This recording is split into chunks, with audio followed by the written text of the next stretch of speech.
Assalamualaikum warahmatullahi wabarakatuh. Selamat datang kembali di channel Belajar 3SA. Izin melanjutkan untuk video sebelumnya terkait dengan variabel acak. Marilah kita awali pertemuan kita dengan mengucapkan basmalah. Bismillahirrahmanirrahim. Baik Kak, sebelumnya kita berbicara terkait dengan variabel acak. Variabel acak yang kita bahas ini atau yang sedang kita bahas adalah berisi kemungkinan yang dapat dihitung ya. Kalau yang tidak dapat dihitung itu mungkin nanti di perguruan tinggi ya. Contoh, banyaknya bilangan prima yang kurang dari 9.000. Memang 9.000 banyak, tapi kan masih bisa dihitung ya. Kemudian banyaknya telur yang busuk saat membeli 3 ton. 3 ton banyak, tapi masih bisa dihitung. Berbeda dengan variabel kontinu. Nah, ini bukan yang akan kita bahas ya. Ini adalah yang tidak dapat dihitung. Contoh, banyak bilangan real yang kurang dari 90. Kecil sih 90 dibandingkan 9.000. Tapi bilangan real itu kan dari 0,0, 0,001, 0,0 banyak banget. Berarti itu agak susah. Nah, makanya itu variabel acak yang akan kita bahas adalah terkait dengan yang bisa dihitung. Begitu ya, yang bisa dihitung itu adalah variabel acak diskrit. Oke. Berikutnya adalah distribusi peluang variabel acak diskrit. Nah, kita kan sudah membahas terkait dengan seorang suami istri yang mempunyai 3 orang anak, di mana kita sudah mencapai 2 tabel ini. Banyaknya anak perempuan yang diminta di dalam variabel acaknya.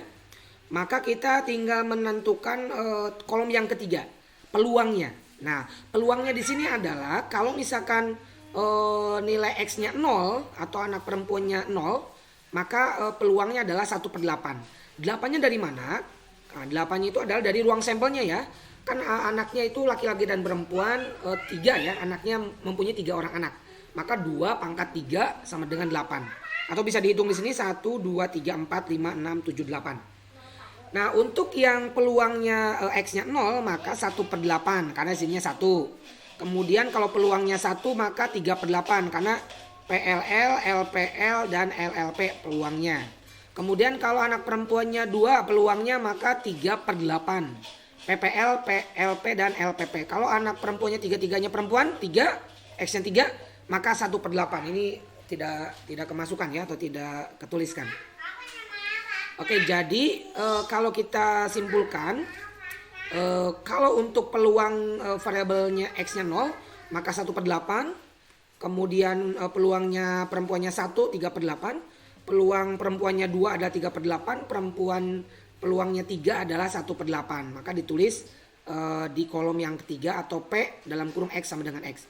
Nah, inilah yang disebut dengan distribusi peluang variabel acak. Distribusi peluang variabel acak bisa dibentuk menjadi 3 bentuk, ada tabel, kemudian fungsi, dan grafik ya. Untuk tabel yang ini tinggal menghilangkan yang tadi ruang sampelnya, diambil X-nya dan F dalam kurung X ya. F dalam kurung X ini sama juga dengan P dalam kurung X sama dengan X. Oke. Kemudian kalau fungsinya ini bisa dimulai dari 0 untuk X lainnya, 1/8 untuk X sama dengan 0 dan atau X sama dengan 3. Kalau 3/8 untuk X sama dengan 1 atau X sama dengan 2.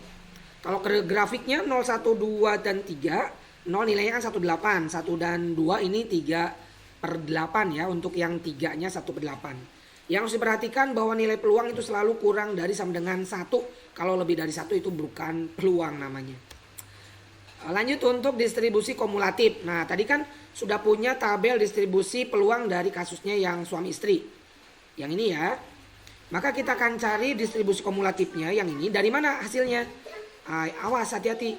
Kalau peluang itu F kecil, kalau frekuensi, kalau distribusi kumulatif F-nya F besar ya. Beda nih. Cara mencarinya, kalau F besar 0, maka ini langsung saja 1/8 karena kita startnya dari 0. Tapi kalau distribusi kumulatifnya 1, ini penjumlahan antara 0 dengan 1. Berarti 1/8 ditambah 3/8. Jadi 1 tambah 4, 4/8. Jadi yang jumlah atasnya aja. Kalau frekuensi kumulatifnya peluangnya 2, maka jumlahkan dari 0, 1, 2. Maka F0 ditambah F1 tambah F2, 1 tambah 3 tambah 3, 7. Jadi 7/8. Lihatnya dari sini ya tabelnya ya. Kemudian kalau F frekuensi kumulatifnya 3, maka penjumlahan dari 0, 1, 2, dan 3. F0 tambah F1 tambah F2 tambah F3, 1 tambah 3 tambah 3 tambah 1 sama dengan 8/8 sama dengan 1. Nah, nilai 1/8 4/8 di F0 tulis di sini. Kemudian F1-nya 4/8 tulis di sini. F2-nya 7/8 tulis di sini. F3-nya 8/8 atau 1 tulisnya di situ. Itu namanya tabel distribusi peluang kumulatif. Contoh untuk kasus di distribusi kumulatif. Diketahui sebuah variabel acak mempunyai tabel distribusi peluang sebagai berikut. Nah, ini untuk variabel kumulatifnya. Nah, di sini ditanyakannya adalah F peluang 3-nya dibalik ya. Maka kalau yang ditanya peluangnya atau F kecil, maka rumusnya FK sama dengan FK besar, F besar K dikurangi FK dikurangi 1. Jadi kalau misalkan yang ditanya adalah F3, maka di sininya F3 sama dengan F besar 3 dikurangi F2 karena 3 dikurangi 3 dikurangi 1 2. F3 kan 9/10. F2-nya 8/10. Nah, ini kan 9 dikurangi 8 yang dikurangi yang atasnya 1/10. Terus bagaimana kalau peluang F dalam kurung 4? Kalau F dalam kurung 4, maka F4 sama dengan F4 dikurangi F4 dikurangi 1 3. Nah, berarti kan kalau 1 itu kan 10/10 ya. Karena kan penyebutnya 10.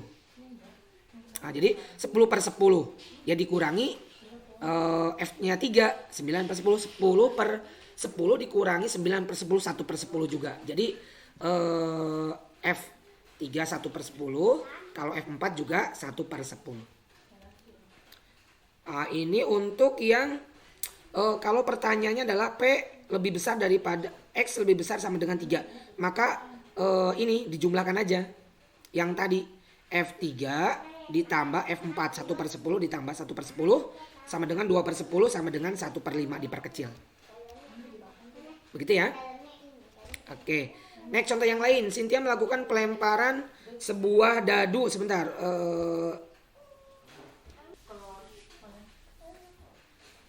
Ya, untuk selanjutnya adalah contoh berikutnya nih. Terkait dengan misalkan Cynthia melakukan pelemparan sebuah dadu. Variabel acak X-nya menyatakan mata dadu yang muncul. Yang muncul ya, tentukan nilai F1 F besar ya, berarti kumulatif nih. F3 juga kumulatif, F4 juga kumulatif. Nah, kita cek kan tadi ingat nih bahwa yang pelemparan sebuah dadu kan 1/6 1/6 1/6 ya. Peluangnya, maka di sini tinggal kalau F-nya 1 berarti mata dadu 1 ya hasilnya 1/6 kan nih, 1/6. Kemudian kalau F-nya 3 maka dari F1 tambah F2 tambah F3 berarti 3/6. Kalau F-nya 5 berarti 5/6. Gitu aja langsung. Oke, sekarang contoh yang berikutnya. Sekeping uang logam dilempar 2 kali. Kan tadi kolomnya, kolom acaknya itu kan ini ya. Di sini kalau 0 kan 1/4. Kalau 1 2/4, kalau 2 1/4. Nah, maka kalau misalkan ditanya F0, maka F0-nya ya 1/4. Lihat dari tabel yang tadi. Kalau F-nya 1 berarti kan F0 ditambah F1 1/4 ditambah 2/4. Yang ini Kak 1/4 ditambah 2/4 jadinya 3/4. Kalau F-nya 2 frekuensi kumulatif 2 maka jumlahkan semuanya. F0 ditambah F1 ditambah F2 berarti kan 1/4 tambah 2/4 ditambah 1/4 sama dengan 4/4 sama dengan 1. Itu kalau untuk yang contoh yang sekeping uang logam ya. Alhamdulillah demikian untuk review terkait dengan variabel acak, peluang variabel acak dan distribusi kumulatif. Terima kasih. Ketemu lagi di video selanjutnya. Akhirul kalam. Assalamualaikum warahmatullahi wabarakatuh.